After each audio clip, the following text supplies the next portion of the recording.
Après un cycle de culture variant entre 4 et 7 ans, les végétaux destinés à être les sujets solitaires vont être transplantés. Comme pour un arrachage destiné à la vente, ces végétaux sont sélectionnés en pépinière.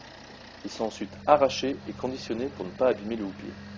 Il s'agit de vraies transplantations et non pas d'un simple cernage. Ces végétaux sont également changés de terrain afin de repartir pour un cycle de culture sur un terrain neuf. La technique de plantation est un peu différente de celle utilisée lors de la plantation de jeunes plants.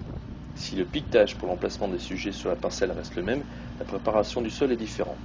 Pour la transplantation de gros sujets, on ne laboure pas les sols au préalable. Il s'agit surtout, dans ce cas-là, de ne pas abîmer les sols. En effet, compte tenu du volume des végétaux à transplanter, on utilise des engins plus lourds qui risqueraient de déstructurer le sol. La terre est retournée à l'aide d'une pelle mécanique au moment de la plantation, qui dans le même temps réalise le trou. Avant de mettre la motte dans le trou, on découpe le grillage afin de pouvoir le retirer complètement. La motte est ensuite roulée dans le trou.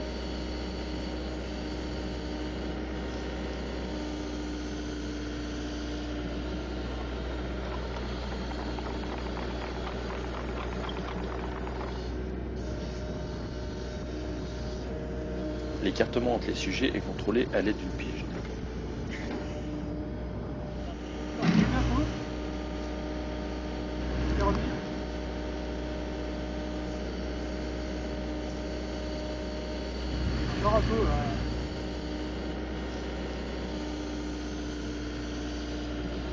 Les végétaux sont alignés visuellement avant que le trou ne soit rebouché.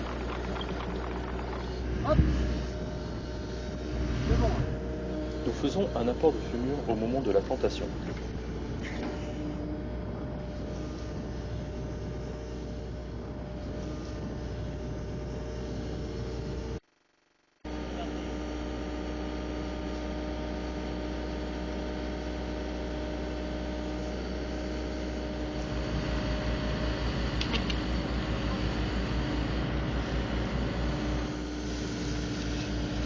Une fois les végétaux plantés, nous les tuterons solidement.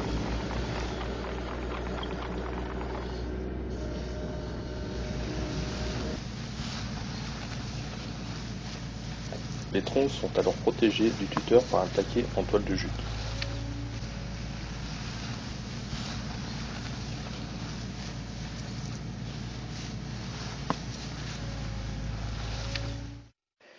Nous finalisons la plantation par un plombage des végétaux.